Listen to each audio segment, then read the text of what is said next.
খৈরু ইয়ামিন তলাআত ফীহি শামসু ইয়াউমাল জুমআ। দুনিয়াতে যত দিন সূর্য উদিত হয় সবথেকে উত্তম দিন হলো জুমার দিন। এই দিনে কি করা হয়েছে? ফীহি খুলিকা আদম, এই দিনে আদম আলাইহিস সালাতু ওয়াস সালামকে সৃষ্টি করা হয়েছে। অফিহি উহবিতা, এই দিনে আদম আলাইহিস সালাতু ওয়াস সালামকে জমিনের মধ্যে নামায় দেওয়া হয়েছে। অফিহি তিবা, আর এই দিনে আল্লাহ তাআলা আদম আলাইহিস সালাতু ওয়াস সালামের তওবা কবুল করেছেন। আদম আলাইহিস সালাতু ওয়াস সালাম দুনিয়াতে এসে কান্নাকাটি করতেছিলেন, রোনাজারি করতেছিলেন। আল্লাহ তাআলা যেদিন তওবা কবুল করেছিলেন ওই দিনটা হলো জুমার দিন।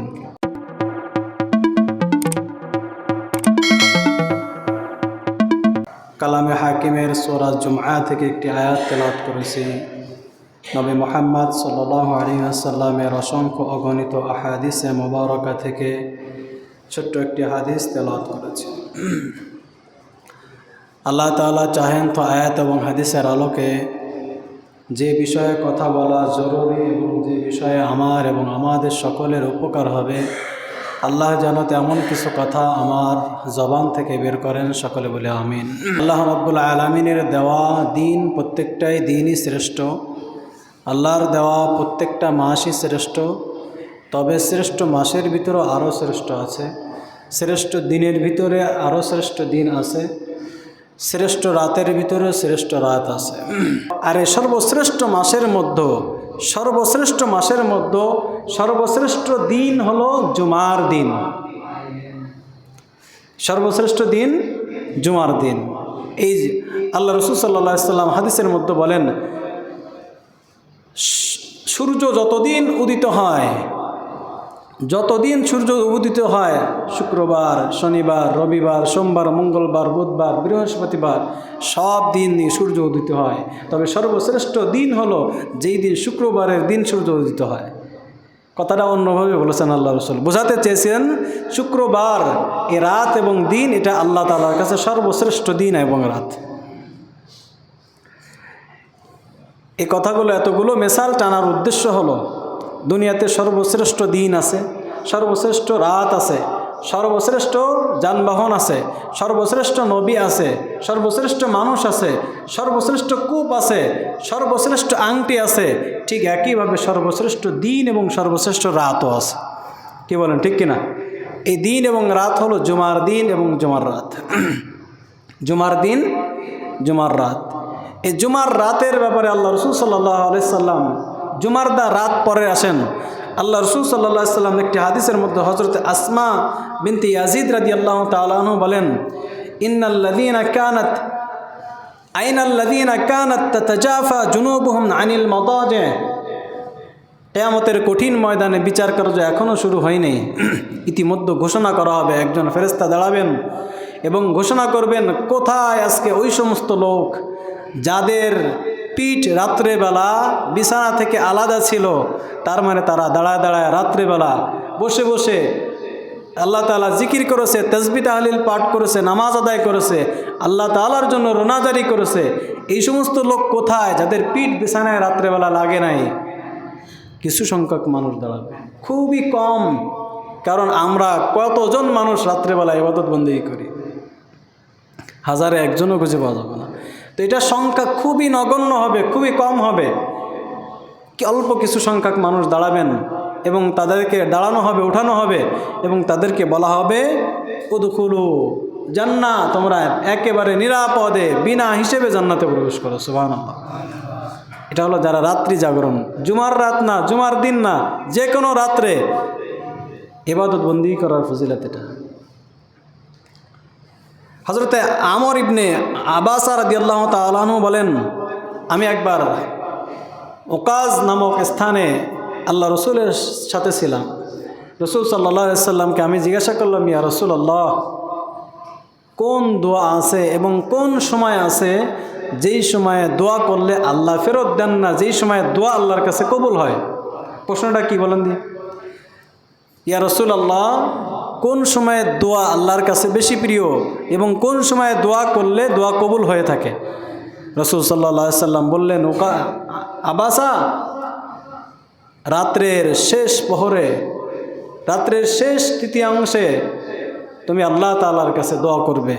আল্লাহ তাআলা তোমার কোনো দোয়াই ইনশাআল্লাহ ফেরত দিবে না, কারণ ওই সময় রব্বুল আলামিন প্রথম আসমানে তার কুদরত নেমে আসে এবং বান্দাকে ডাকতে থাকেন, কে আছে ক্ষমা চাবে আমার কাছে, আমি তাকে ক্ষমা করে দেব। কে আছে আমার কাছে দারিদ্রতার জন্য চাবে, আমি তার দারিদ্র্য বিমোচন করে দেব।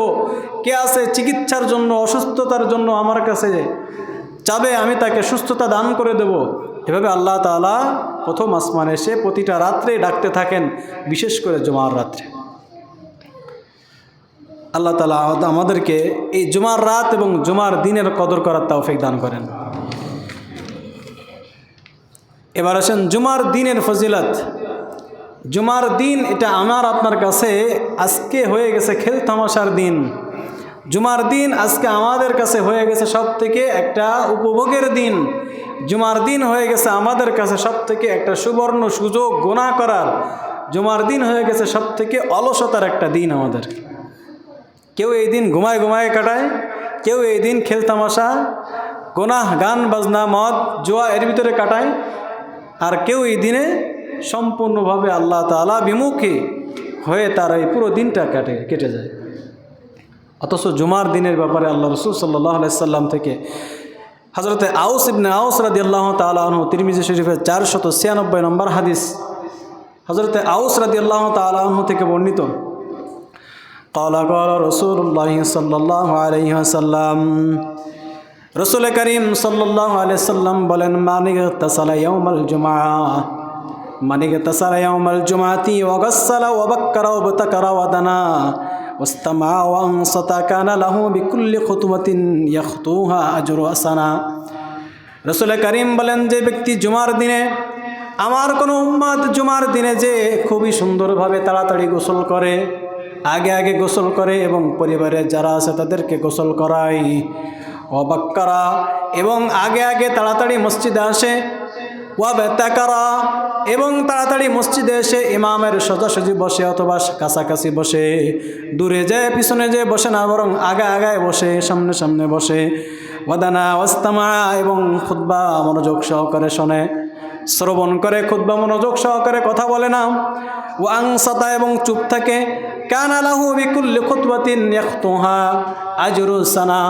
এই লোকটা বাড়ি থেকে আসা, মসজিদে আসার আগ পর্যন্ত যতটা কদম ফেলেছে, প্রত্যেকটা কদমে কদমে আল্লাহ রাব্বুল আলামিন 1 বছরের নফল রোজা এবং নফল ইবাদতের সওয়াব দান করে দেয়।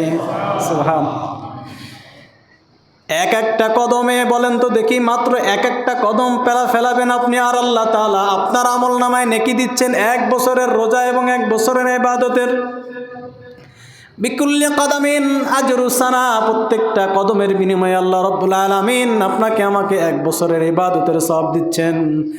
এই হাদিস শোনার পরে আল্লাহ রাসূলের কিছু সাহাবী মদিনার মসজিদের পাশ থেকে ঘর বাড়ি ভেঙে নিয়ে দূরে বসবাসের জন্য চেষ্টা করলো, চিন্তা ভাবনা করলো মসজিদের কাছে যদি বাড়ি থাকে কদম কম ফেলানো হবে আর আমার নেকি তো কম হবে, যার কারণে দূরে যে বাসা বানাবো, আর দূরে বাসা বানায় প্রত্যেকটা কদমে কদমের বিনিময়ে যেহেতু বিশাল নেকি, আমি সব থেকে বেশি নেকি অর্জন করব। রাসূল বললেন, এটা তোমার জন্য জরুরি কিছু না, তোমার জন্য দূরে যে বাসা বানানো লাগবে না, বরং তুমি যেখানে আসো সেখান থেকে একটু ঘন ঘন পাও ফেলে আসো, তাতেই আল্লাহ তাআলা তোমাকে বিশাল সওয়াব দান করবেন। তাহলে একটু চিন্তা করেন, মাত্র কয়েকটা কাজ। 1 নম্বরে খুব তাড়াতাড়ি আজানের সাথে সাথে বা আজানের আগে আগে গোসল সেরে নিতে হবে তাড়াতাড়ি, খুব তাড়াতাড়ি আতর, সুরমা, আতর, তসবিহ এগুলো নিয়ে আতর মেখে চলে আসতে হবে মসজিদে, খুব তাড়াতাড়ি আগে আগে আসার চেষ্টা করতে হবে, এবং আসতে হবে পায়ে হেঁটে, একটু ঘন ঘন পাও ফেলাতে হবে। এরপরে সরাসরি ইমামের সোজাসুজি অথবা কাছাকাছি এসে বসা, পিছনে যেয়ে না বসা। দেখবেন অনেক পরে আসে ওই পিছনে কাতারে যে এলান দিয়ে মুত্তাকিয়ান আলা আরিকাতি ট্যাগ দিয়ে বসে থাকে না, এটা মসজিদের আদবের খেলাফ এবং জুমার দিনের আদবের খেলাফ। এবং মনোযোগ সহকারে খুতবা শুনতে হবে, যা বলা হচ্ছে মনোযোগ সহকারে শুনতে হবে, আনসাতা এবং চুপ থাকতে হবে, এবং খুতবা দেওয়া হবে, খুতবা শেষ হবে। আল্লাহ রাসূল সাল্লাল্লাহু আলাইহি ওয়াসাল্লাম বলেন, এই লোকটা প্রত্যেকটা কদমে কদমে আল্লাহ তাআলা 1 বছরের ইবাদতের সওয়াব দান করবেন। সুবহানাল্লাহ। এটা তো যেন বিষয় নয়। সহিহ হাদিস তিরমিজি শরীফের 496 নম্বর হাদিস আল্লাহ রাসূল বলেন। অথচ এটাতে আমরা কতটা হেলাই খেলায় দিন কাটাই। দেখেন, এই দিনে আসি আমরা সবার পরে, ইমাম যখন খুতবাতে দাঁড়াবে তখন আসার চেষ্টা করি, খুতবা হয়ে গেলে আরও ভালো হয়। তাহলে আমার আর যায় বসে থাকা লাগলো না, কোনো কষ্ট হলো না, গেলাম আর আলাম। এটা হয়ে গেছে বর্তমান আমাদের অবস্থা।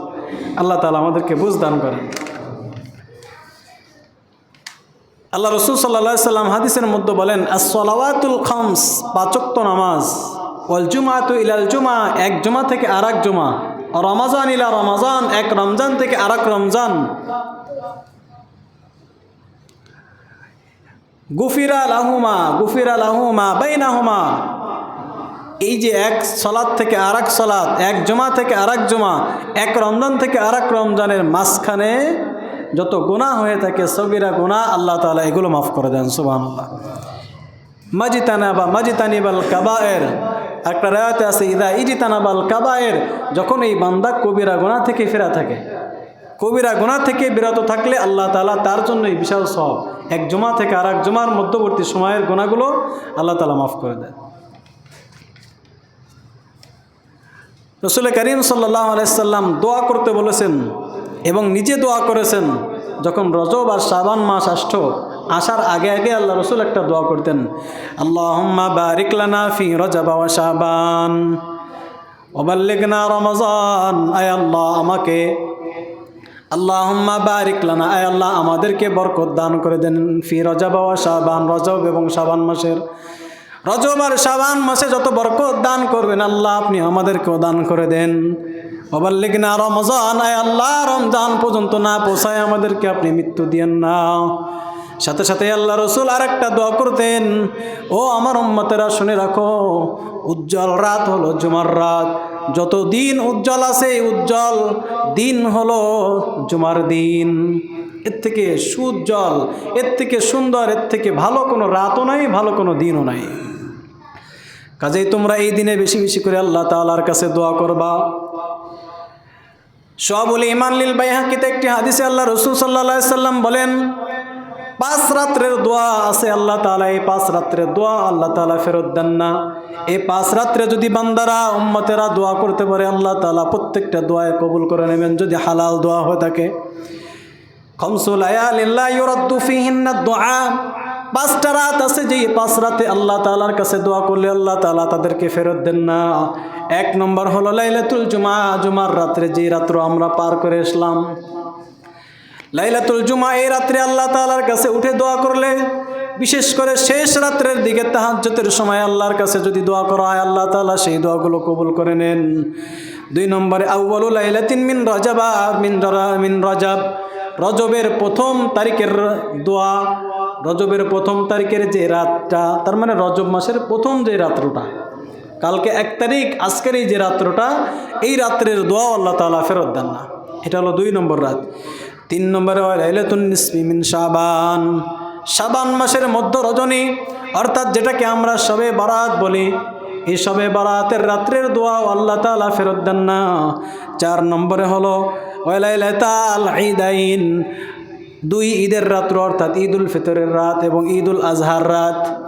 2 ঈদের রাত্রে আল্লাহ রব্বুল আলামিন যে দোয়া করা হয় আল্লাহ রব্বুল আলামিনের কাছে, সেই দোয়া আল্লাহ তাআলা ফেরত দেন না। 5 রাত মনে রাখবেন ইনশাআল্লাহ। 1 নম্বরে বলেন তো কি? জুমার রাত, শুক্রবারের রাত। 2 নম্বরে হলো লাইলাতুন নিসফি মিন শাবান, শাবান মাসের অর্থাৎ শবে বরাতের রাত। 3 নম্বরে হলো রজব মাসের 1ম 1 তারিখের রাত। আর 4 নম্বরে হলো ঈদুল ফিতরের রাত। 5 নম্বর হলো ঈদুল আজহার রাত, যেই কোরবানি ঈদ আমাদের থেকে গেল। এই 5 রাতের দোয়া আল্লাহ তাআলা লা ইউরাদ্দু, ফেরত দেওয়া হয় না, মানে কবুল করা হয়। আল্লাহ তাআলা আমাদেরকে এই 5 রাত্র জাগরণ করা এবং 5 রাত্রে দোয়া করার তৌফিক দান করেন। জুমার রাত্রে কেউ যদি মারা যায়, জুমার দিনে কেউ যদি মারা যায়, আল্লাহ তাআলা তার কবরের আযাবকে স্থগিত করে দেন, মাফ করে দেন। সুবহানাল্লাহ। মা মিন মুসলিমিন ইয়ামুতু ইয়াউমাল জুমআতি আও লাইলাতাল জুমআতি ইল্লা ওয়াকাহুল্লাহু তাআলা ফিতনাতাল কবরি, কোন মুমিন, কোন মুসলমান যদি জুমার রাতে অথবা জুমার দিনে মারা যায় আল্লাহ তাআলা তাকে তার কবরের আযাব থেকে হেফাজত করেন। সুবহানাল্লাহ। প্রশ্ন হতে পারে, হুজুর এই রাত্রে তো অনেক সুদখোর, ঘুষখোর, মদখোর, জিনাখোর এরাও তো মারা যায়, এদের বেলাও কি একই কথা? না না না, এদের বেলা একই কথা নয়। ইদা ইজতানাবাল কাবায়ের, যদি কবিরা গুনাহ থেকে বেঁচে থাকে এরা, যদি মুমিন হয় মুসলমান হয় আর কবিরা গুনাহ থেকে বেঁচে থাকে, আর জুমার দিনে রমজানের দিনে রমজান মাসে জুমার রাতে যদি মারা যায়, ঈদের রাতে যদি মারা যায়, আল্লাহ তাআলা এনাদেরকে কবরে আযাব থেকে হেফাজত করবেন। শর্ত হলো কি, ইদা ইজতানাবাল কাবায়ের, যখন কবিরা গুনাহ থেকে বেঁচে থাকবে। নামাজ পড়ে না 5 ওয়াক্তের 1 ওয়াক্ত, জুমার দিন মারা গেছে, বলবেন আপনি কবরে আযাব মাফ হয়ে গেছে? এটা বলার সুযোগ নেই। তবে আল্লাহ তাআলা রহমান, আল্লাহ তাআলা রহিম, আল্লাহ তাআলা করিম, দয়াবান, উনি ইচ্ছা করলে সবাইরে মাফ করে দিতে পারে। কি বলেন, পারে না? পারে। তবে আল্লাহ তাআলার নিয়ম এটা নয়। আল্লাহ তাআলার নিয়ম হলো আম গাছে আম হবে, জাম গাছে জাম হবে, কাঁঠাল গাছে কাঁঠাল হবে, লেবু গাছে লেবু হবে, এটা আল্লাহ তাআলার নিয়ম। তবে এর নিয়মের বিপরীতও আল্লাহ তাআলা কখনো কখনো ঘটান না। অন্য গাছে অন্য ফল দিয়ে থাকেন অনেক সময়। এটা আল্লাহ তাআলার কুদরত, শক্তি, সামর্থ্য আছে, আল্লাহ তাআলা শক্তি আছে, কিন্তু আল্লাহ তাআলা এটা নিয়ম নয়। তাহলে এই ফজিলত পাইতে গেলে আমাকে আপনাকে অবশ্যই কি করতে হবে? আগে নিজেকে কবিরা গুনাহ থেকে বাঁচাতে হবে, 5 ওয়াক্ত নামাজি হতে হবে, যত কবিরা গুনাহ আছে গুনাহগুলো থেকে নিজেকে ফেরায় রাখতে হবে। তাহলে আমি আপনি আল্লাহ তাআলার কাছে দোয়া করব, আল্লাহ আমার মউতটা যেন জুমার রাতে হয়, আল্লাহ আমার মউতটা যেন রমজানুল মুবারকে হয়, আল্লাহ আমার মউতটা যেন ঈদের রাতে হয়। ঈদের রাতে মউত হলে আপনার পরিবারের জন্য এটা সুখ না দুঃখ? দুঃখ, কিন্তু আপনার জন্য এটা সুখ। আল্লাহ তাআলা আমাদেরকে বোঝার তৌফিক দান করেন। আরও সুসংবাদ হলো, এই জুমার দিনেই আল্লাহ তাআলা আদম আলাইহিসসালামকে সৃষ্টি করেছিলেন। সুবহানাল্লাহ। রাসূল করিম সাল্লাল্লাহু আলাইহি সাল্লাম থেকে হযরত আবু হুরায়রা রাদিয়াল্লাহু তাআলা আনহু হাদিস বর্ণনা করেন, খায়রু ইয়াউমিন তালাআত ফীহি আশ-শামসু ইয়াউমাল জুমআহ, দুনিয়াতে যত দিন সূর্য উদিত হয় সবথেকে উত্তম দিন হলো জুমার দিন। এই দিনে কি করা হয়েছে? ফিহি খুলিকা আদম, এই দিনে আদম আলাইহিসসালামকে সৃষ্টি করা হয়েছে। অফিহি উহবিতা, এই দিনে আদম আলাইহিসসালামকে জমিনের মধ্যে নামায় দেওয়া হয়েছে। অফিহি তিবা, আর এই দিনে আল্লাহ তাআলা আদম আলাইহিসসালামের তওবা কবুল করেছেন। আদম আলাইহিসসালাম দুনিয়াতে এসে কান্নাকাটি করতেছিলেন, রোনাজারি করতেছিলেন, আল্লাহ তাআলা যেদিন তওবা কবুল করেছিলেন ওই দিনটা হলো জুমার দিন। সুবহানাল্লাহ। শুধু তাই নয়, বরং আল্লাহ রাসূল সাল্লাল্লাহু আলাইহি সাল্লাম বলেন, ওয়াফিহি মাত, আদম আলাইহিসসালাম যেই দিনে মারা গিয়েছিল ওই দিনটাও ছিল জুমার দিন। শুধু তাই নয়, বরং আল্লাহ রাসূল বলেন, ওয়াফিহি তাকুমুস সাআহ, এই জুমার দিনে আল্লাহ তাআলা কিয়ামত কায়েম করবেন। তাহলে প্রশ্ন আসতে পারে, আল্লাহর রাসূল বলেছেন জুমার দিনে, জুমার রাতে মারা গেলে জান্নাতি, এখন কিয়ামতটা যদি হয় জুমার দিনে, তাহলে তো আমরা সবাই জান্নাতি। কি বলেন, তাই না? কিয়ামত যেহেতু জুমার দিনে, আর আল্লাহ রাসূল বলেছেন জুমার দিনে মারা গেলে সে জান্নাতি, তার কবরে আযাব মাফ হয়ে যাবে। না না, জুমার দিনে কিয়ামত হবে ঠিকই, তবে আল্লাহ রাসূল এটাও বলে দিয়েছেন দুনিয়াতে কিয়ামত হবে সবথেকে নিকৃষ্ট মানুষদের উপরে কিয়ামতটা হবে। কোনো সৎ মানুষ, নেক মানুষ থাকা অবস্থায় কিয়ামত হবে না। কিয়ামত যাদের পরে কায়েম হবে এরা হবে দুনিয়ার ভিতরে সেরারুন নাস, সবথেকে নিকৃষ্ট মানুষ। এদের থেকে নিকৃষ্ট মানুষ আর কেউ থাকবে না। তাহলে নিকৃষ্ট মানুষ যদি হয়ে থাকে তার কবরে আযাব কি মাপ? না। তাহলে প্রশ্ন সলভ। এরকমভাবে এমনিভাবে জুমার দিনের বহু আমাল আছে, বিশেষ করে জুমার দিনে দোয়ার ব্যাপারে ইহতেমাম করা চাই। আমরা জুমার দিনে সংক্ষেপে কি আমল করতে পারি অল্প একটু সময়ের ভিতরে জেনে নিই। 1 নম্বরে, জুমার দিনে খুব তাড়াতাড়ি আমরা গোসল করব, খুব তাড়াতাড়ি গোসলটা সেরে নেব, উত্তম রূপে গোসল করব, যতদূর সম্ভব উত্তম রূপে গোসল করার চেষ্টা করব। 2 নম্বর, আজানের সাথে সাথে বেচা কেনা যত ধরনের কার্যক্রম আছে সব বন্ধ। কারণ আল্লাহ তাআলা কোরআন হাকিমের মধ্যে জুমার দিনের ফজিলতের ব্যাপারে এত কথা বলার দরকার নাই। আল্লাহ তাআলা জুমার ফজিলতের উপলক্ষ করে একটা সূরা কোরআনুল কারীমে নাজিল করে দিয়েছেন, সূরাতুল জুমআ। এই সূরার মধ্যে আল্লাহ রাব্বুল আলামিন বলেছেন, ইযা নুদিয়া লিস-সালাতি মিন ইয়াউমিল জুমআতি ফাসআউ ইলা যিকরিল্লাহ ওয়া যারুল বাই'a, যখনই নুদিয়া আজান দেওয়া হবে জুমার, আজান কানে আসার সাথে সাথে তোমার সব কাজ ছেড়ে দাও, সব কাজ ফেলে রাখো। নুদিয়া লিস-সালাতি মিন ইয়াউমিল জুমআতি ফাসআউ ইলা যিকরিল্লাহ, ফাসআউ সাআ ইয়াসআ, সাইয়ান অর্থাৎ দৌড়ানো, দৌড়াও, মসজিদের দিকে দৌড়াও। ইদা নুদিয়া লিস-সালাত, যখন আজান দেওয়া হবে বাস সব কাজ, অজারুল বাই'a, বেচা কেনা, ব্যবসা বাণিজ্য, ক্ষেত খামার সব ফেলে দাও। জুমার জন্য মসজিদের দিকে দৌড়াও। এটা আল্লাহ তাআলার আয়াতের মধ্যে বলেছেন, যালিকুম খায়রুল লাকুম, যালিকা খায়রুল লাকুম, যালিকুম খায়রুল লাকুম ইন কুনতুম তা'লামুন। এটা সব থেকে তোমাদের জন্য ভালো। তাহলে জুমার দিনের দ্বিতীয় কাজ হলো আজানের সাথে সাথে সব শেষ কাজ সাথে সাথেই চলে আসতে হবে। 3 নম্বরে তাড়াতাড়ি মসজিদে আসার চেষ্টা করবে, খুব তাড়াতাড়ি। কারণ আল্লাহ রাসূল সাল্লাল্লাহু আলাইহি ওয়াসাল্লাম বলেছেন যে প্রথমে জুমার দিনে প্রথম যে মসজিদে ঢুকলো আল্লাহ তাআলা তাকে একটা উট কোরবানি দেওয়ার সওয়াব দান করবেন। একটা উট দান করলে যে সওয়াব হয় সে দান। এরপরে যে ঢুকলো তাকে একটা মহিষ, এরপরে যে ঢুকলো তাকে একটা গরু, এভাবে আস্তে আস্তে স্তর নিচে আসতে থাকে। একটা পর্যায়ে যে আল্লাহ তাআলা কারোর আমল নামায় ডিম দান করার সওয়াব দেয়, কারো আমল নামায় এর থেকে ছোট জিনিস দান করার সওয়াব দেন, যে যেভাবে পরে পরে আসে। তবে সবার আগে যে আসবে তাকে কি দেওয়া হয়? একটা উট দান করার সওয়াব দান হয়। একটা উট কিনতে গেলে কমপক্ষে 5 লাখের নিচে হয় না। এর নিচে তো মানে একেবারে বাচ্চা কিনতে গেলেও 5 লাখ লাগবে। অথচ আমার আপনার 5 লাখ টাকা দান করার মতো সব সামর্থ্য আছে নাই। তাহলে খুব তাড়াতাড়ি মসজিদে আসা। 4 নম্বরে খতিবের ইমামের কাছাকাছি এসে বসা।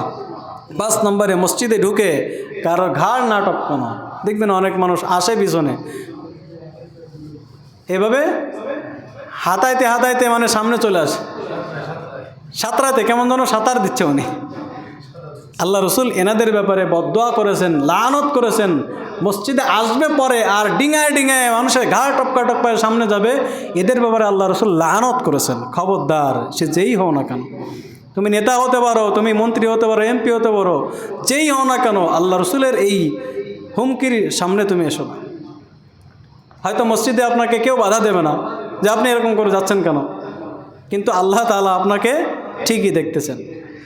তাহলে 5 নম্বর কাজ হলো মসজিদে ঢুকে কারোর ঘাড় টপকানো যাবে না। তাহলে আপনি যে নিয়ে আসতেছিলেন ওটা শেষ। 6 নম্বরে মসজিদে এসে খুতবা মনোযোগ সহকারে শ্রবণ করা। 7 নম্বরে সূরা কাহাফ তেলাওয়াত করা। জুমার দিনে বিশেষ করে ফজরের পরে এবং জুমার নামাজের আগে চেষ্টা করা সূরা কাহাফ তেলাওয়াত করা, না পারলে নামাজের পরে। 7 নম্বরে গেল। 8 নম্বরে বেশি বেশি এই দিনে আল্লাহ রসুলের পরে দুরূদ পড়া। 8 নম্বর। 9 নম্বর হলো সূর্যাস্তের আগেই ঠিকই যখন মাগরিবের আজানটা দেবে ওর আগ মুহূর্তে একটু দোয়া করা আল্লাহর কাছে, কারণ ওই সময় দোয়া আল্লাহ তাআলা কবুল করে থাকেন। জুমার দিনে আসরের নামাজের পরে এবং মাগরিবের নামাজের আগে এই মধ্যবর্তী সময়টা খুবই সেন্সিটিভ একটা সময়। এই সময়ে দোয়া করলে আল্লাহ তাআলা দোয়া কবুল করে থাকেন। আল্লাহ তাআলা আমাদেরকে যে কথাগুলো বলার তৌফিক দান করলেন, আগে আমাকে আমল করার তৌফিক দান করেন এবং আমাদের সকলকে আমল করার তৌফিক দান করেন। আমিন। ওয়া আখিরি দাওয়ানা আনিল হামদুলিল্লাহি রাব্বিল আলামিন।